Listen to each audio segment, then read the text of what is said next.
Assalamualaikum warahmatullahi wabarakatuh. Kenalkan, nama saya Ahmad Zaki Haryadi. Saya adalah salah satu mahasiswa dari Universitas Muhammadiyah Profesor Dr. Hamka, Fakultas Keguruan dan Ilmu Pendidikan dengan program studi pendidikan guru sekolah dasar. Saya di sini ingin menjelaskan tentang seminar proposal yang telah saya buat. Dengan judul seminar proposal ialah analisis kebutuhan guru dalam mempersiapkan pembelajaran berbasis TPA-CK pada pembelajaran jarak jauh. Pada bab 1 ini yaitu tentang pendahuluan. Pada pendahuluan yang berisikan yang pertama adalah latar belakang, pengaruh akan adanya perkembangan teknologi informasi dan komunikasi dalam berkembang saat ini tidak luput dari pengaruh dari dunia pendidikan. Tantangan di era globalisasi seperti ini membuat guru harus memiliki pemahaman dan penguasaan dari alat teknologi untuk mendapatkan segala informasi dan komunikasi untuk mengajar kepada para peserta didiknya. Di masa pandemi COVID-19 seperti ini, guru diharapkan untuk berpikir kreatif dalam menggunakan media pembelajaran untuk di kelas. Oleh sebab itu, guru harus membuat media pembelajaran yang baru untuk para peserta didiknya. Selanjutnya ada fokus dan subfokus penelitian. Yang menjadi fokus pada penelitian saya adalah proses guru menggunakan teknologi dalam memberikan materi pembelajaran di kelas di masa COVID-19 untuk wilayah DKI Jakarta. Dan untuk menjadi subfokus saya adalah para peserta didik yang diajarkan oleh guru tersebut mempunyai dampak positif dari metode atau media pembelajaran yang diajarkan oleh guru tersebut selama masa pandemi COVID-19. Lalu ada pertanyaan penelitian,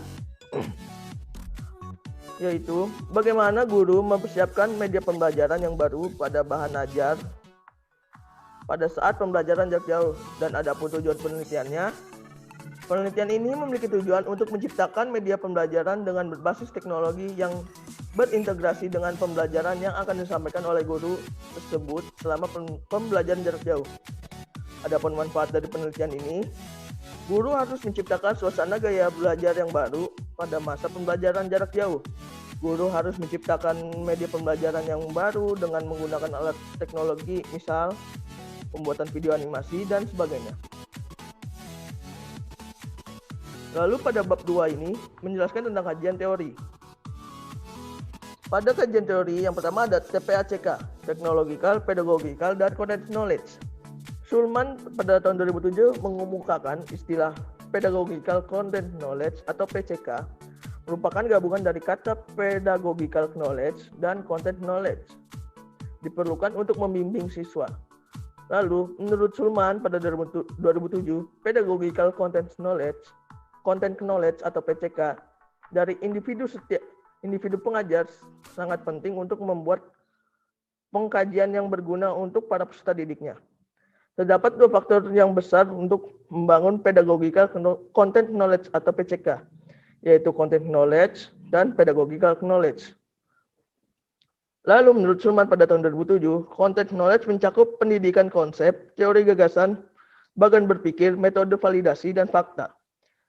Kemudian, pedagogical knowledge bersangkutan dengan metode dan cara mengajar yang meliputi ilmu tentang pengelolaan kelas. Lalu, yang kedua ada pembelajaran berbasis TPA-CK. Proses pembelajaran yang telah dilakukan oleh pengajar di sekolah dasar yang terdapat di Indonesia selama ini merupakan pendidikan tematik. Pendidikan tematik merupakan suatu strategi pembelajaran yang mengaitkan sebagian mata pelajaran. Contohnya, PKN, IPA, IPS, Bahasa Indonesia, SBDP, dan pendidikan jasmani dan olahraga. Terdapat pada satu tema untuk memberikan keahlian bermanfaat bagi para peserta didik.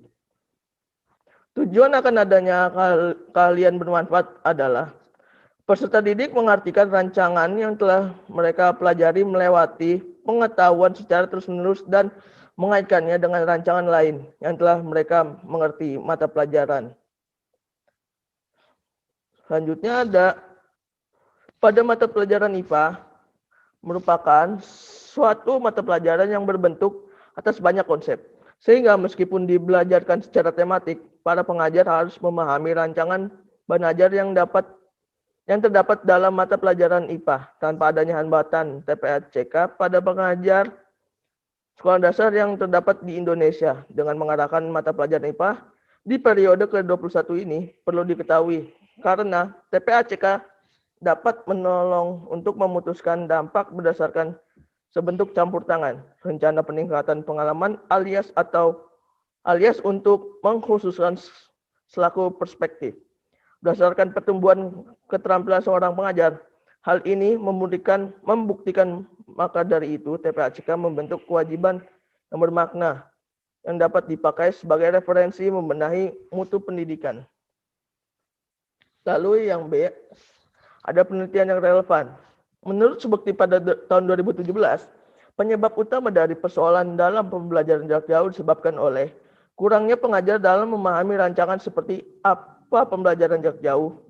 Sebagian banyak pengajar kurang mengikuti perkembangan mengenai pembelajaran jarak jauh ini dengan menggunakan media-media yang telah disediakan serta terhambatnya sambungan internet di kota-kota kecil. Sehingga perlu diadakannya penyesuaian dan penyadaran kelas digital agar sesuai dengan keinginan dan pada peredaran industri 4.0,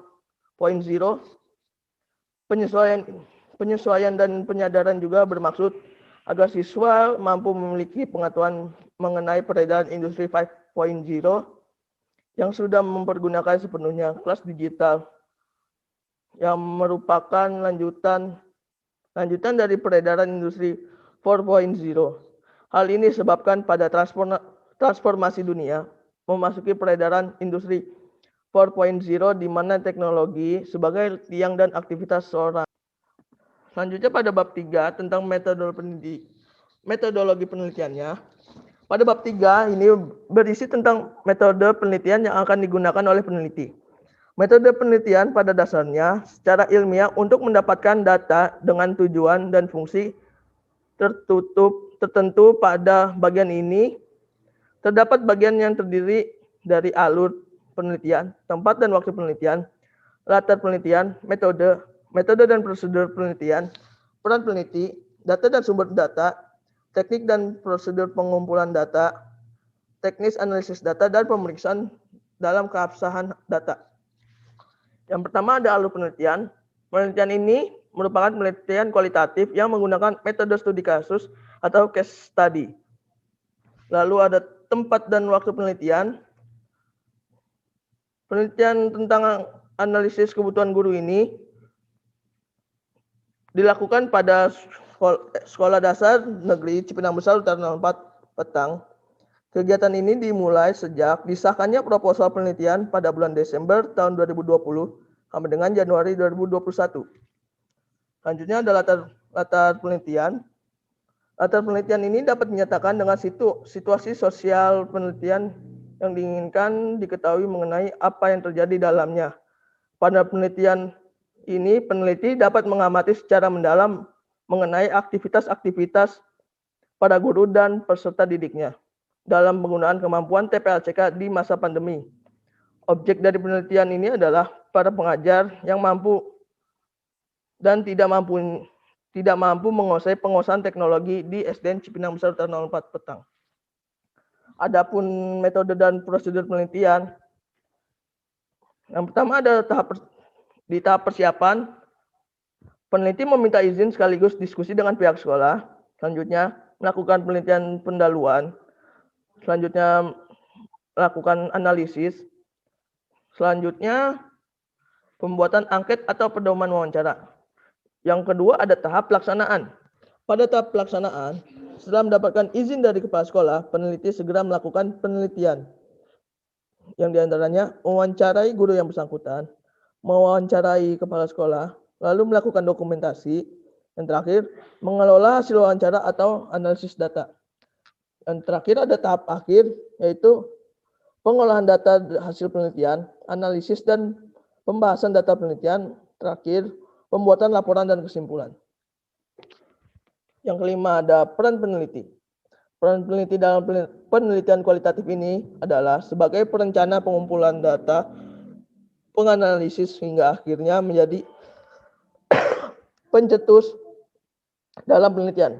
Pada penelitian kualitatif, menekankan bahwa penelitian sendiri atau dengan bantuan orang lain yang merupakan alat pengumpul data utama. Oleh sebab itu, peneliti merupakan hal kunci untuk melakukan penelitian. Selanjutnya, data dan sumber data. Menurut Loveland dan Loveland, sebagaimana yang dikutip oleh Lexi J. Melong dalam bukunya yang berjudul Metodologi Penelitian Kualitatif, mengemukakan bahwa sumber data utama penelitian kualitatif adalah kata-kata dan tindakan, selebihnya berupa data tambahan seperti dokumen dan lainnya. Berkaitan dengan hal itu, pada bagian ini jelas datanya dibagi ke dalam kata-kata dan tindakan dan sumber data tertulis. Lalu, teknik dan prosedur pengumpulan penelitian. Berdasarkan topik penelitian yang diteliti, maka dipilih beberapa instrumen. Yang pertama ada angket.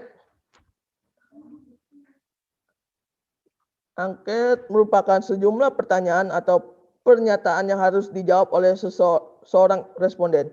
Angket ini akan diberikan kepada seluruh guru yang ada di SDN Cipinang Besar Utara 04 Petang. Di dalam penelitian, angket digunakan untuk mengungkapkan tanggapan guru terhadap kemampuan TPA-CK meliputi pemahaman dan kemampuan guru dalam menggunakan teknologi pada setiap pembelajaran. Refleksi terhadap pelaksanaan penilaian penggunaan TPA-CK. Pada uji kemampuan pengetahuan teknologi, terdapat satu guru yang tidak menguasai, 4 guru yang kurang menguasai, 2 orang guru yang cukup menguasai, dan 3 guru yang menguasai. Lalu pada kemampuan pengetahuan pedagogik, ada dua guru yang kurang menguasai, 6 orang guru yang cukup menguasai, 1 orang guru yang menguasai, dan 1 orang guru yang sangat menguasai. Pada kemampuan penguasaan materi, hanya ada 1 guru yang kurang menguasai, 2 orang yang cukup menguasai, 6 orang menguasai, 1 orang sangat menguasai. Selanjutnya pada wawancara.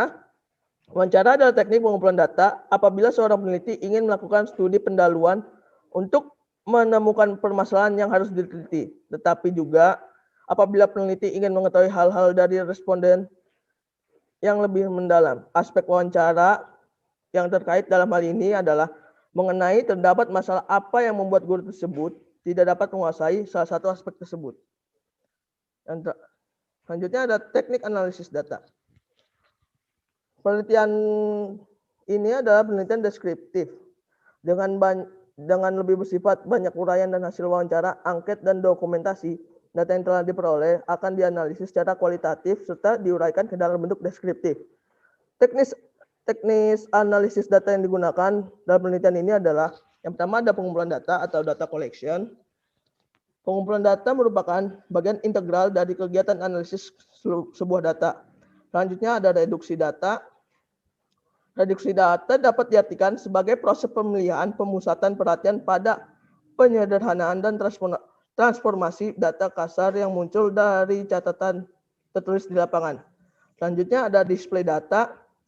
Display data merupakan pendeskripsian sekumpulan informasi tersusun yang memberikan kemungkinan adanya penarikan kesimpulan dan pengambilan tindakan. Selanjutnya ada verifikasi dan penegasan kesimpulan.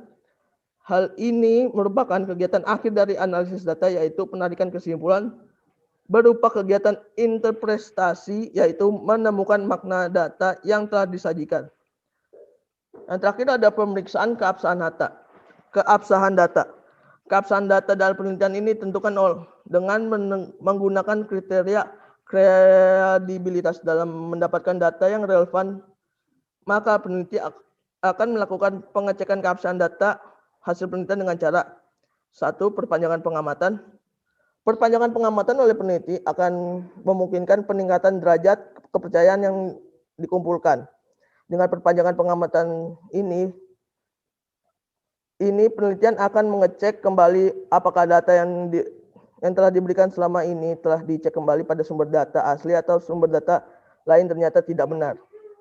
Maka peneliti melakukan pengamatan lagi yang lebih luas dan mendalam sehingga diperoleh data dan pasti kebenarannya. Selanjutnya ada ketekunan pengamatan. Meningkatkan ketekunan berarti melakukan pengamatan secara lebih cermat dan berkesinambungan dengan cara tersebut. Maka kepastian data dan uraian peristiwa akan dapat direkam secara pasti dan sistematis. Sekian presentasi seminar proposal dari saya. Kurang lebihnya mohon maaf. Nun wal kolami wa mayasturun. Fastabiqul khairat. Wassalamualaikum warahmatullahi wabarakatuh.